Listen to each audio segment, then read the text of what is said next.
Bonjour à tous. Drame à Saint-Turial, un père de famille tué pour quelques coups de klaxon. Explication dans cette vidéo. Ce samedi 10 février, l'association communale de chasse de Saint-Turial organise une battue au sanglier.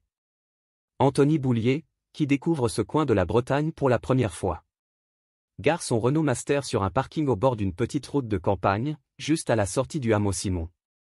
Puis il gagne, fusil à la main, le poste qu'on lui a assigné. L'air est vif, le ciel bas, la nature bruise de mille bruits.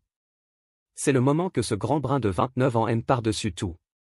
Au point d'en oublier tout le reste, sa maison en plein travaux, son boulot dans le bâtiment.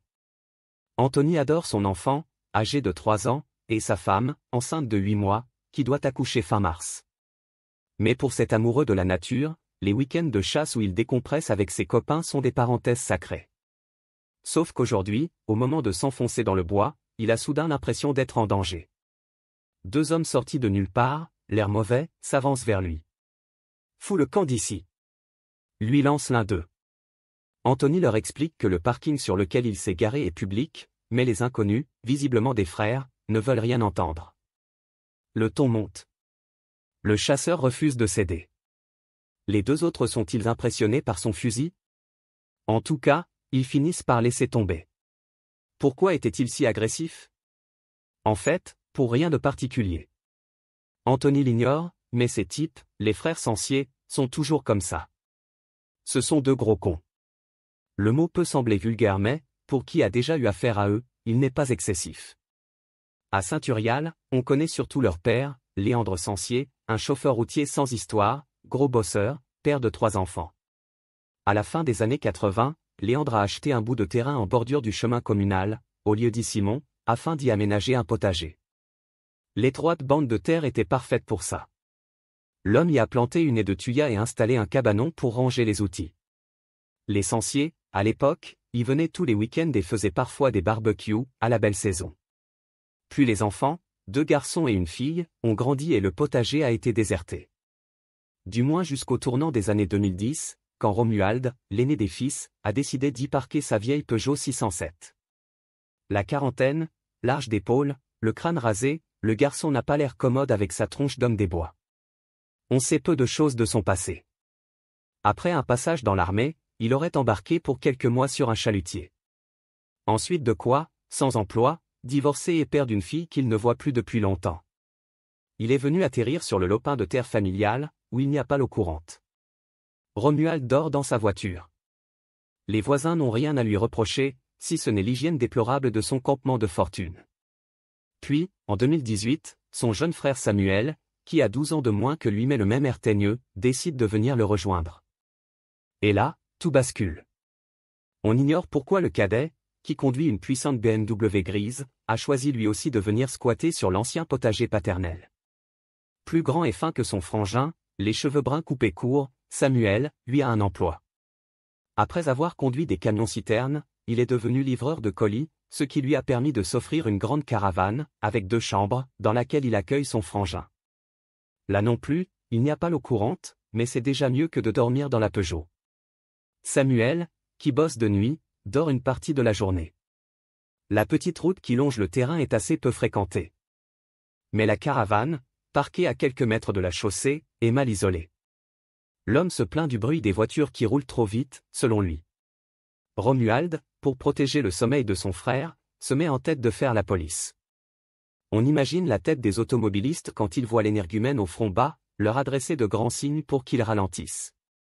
Ils ont l'impression d'avoir affaire à un fou. Et les incidents se multiplient. Un jour, un homme, croyant que Romuald a besoin d'aide, s'arrête gentiment à sa hauteur et lui demande ce qui se passe. Pour toute explication, il prend un coup de poing en pleine face. Évidemment, il porte plainte à la gendarmerie. Une autre fois, un habitant du coin se livre à des essais de frein sur la route. Romuald le force à s'arrêter et le terrorise d'un regard de malade. Le malheureux en tremble encore. Plus le temps passe, plus les frangins s'enfoncent dans la paranoïa. Ils se persuadent que les automobilistes font exprès de passer devant chez eux. Ils installent une caméra à l'entrée de leur terrain pour voir arriver les voitures. Un matin, ils voient et entendent passer une bande d'ados à scooter. Furieux, ils disposent des rondins en travers de la route pour les bloquer au retour. mais c'est un automobiliste qui pile par miracle avant de percuter le barrage. Vous vous rendez compte que vous pouvez tuer quelqu'un en faisant ça? Leur lance-t-il. Ben justement, c'est ce qu'on attend. Répondent les deux abrutis. Un autre jour, ils rouent de coups le garde-pêche, qui les surprend à braconner dans une retenue d'eau des environs. Puis ils invectivent une retraitée qui, connaissant bien leur père, Léandre, se plaindra auprès de lui. Dans la foulée, Samuel débarque chez elle et la menace. « Je vais te tuer !» hurle-t-il en menaçant la pauvre femme de lui enfoncer ses doigts dans les yeux. Heureusement, Léandre arrive à temps pour calmer son fiston, mais il est dépassé par les événements.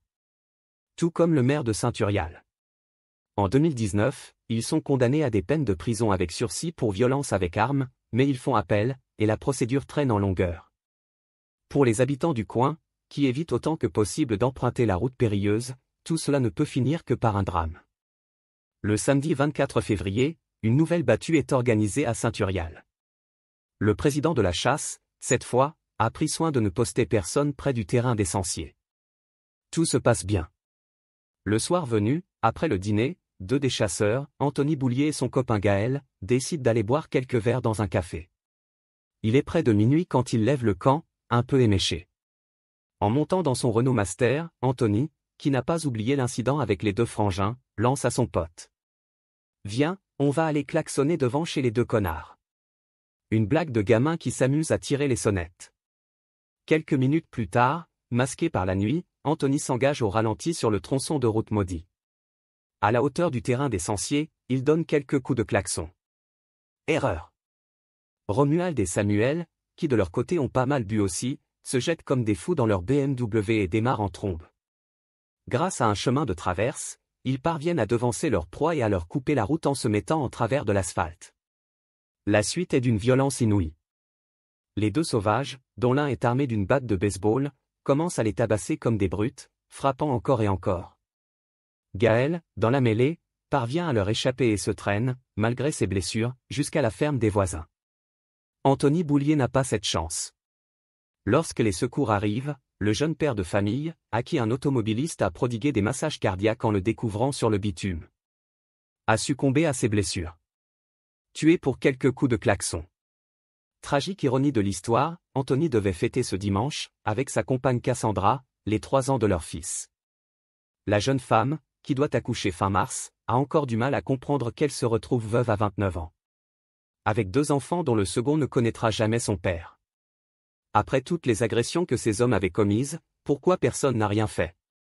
S'insurge-t-elle. Il faudra bien que la justice, en effet, explique pourquoi ces 2 fous furieux dangereux, aujourd'hui enfin écroués, restaient libres de faire régner la terreur dans leur coin de campagne, malgré la trentaine de plaintes déposées contre eux. Merci d'avoir regardé, n'hésitez pas à partager la vidéo avec vos amis et à vous abonner à notre chaîne pour ne manquer aucune de nos futures vidéos.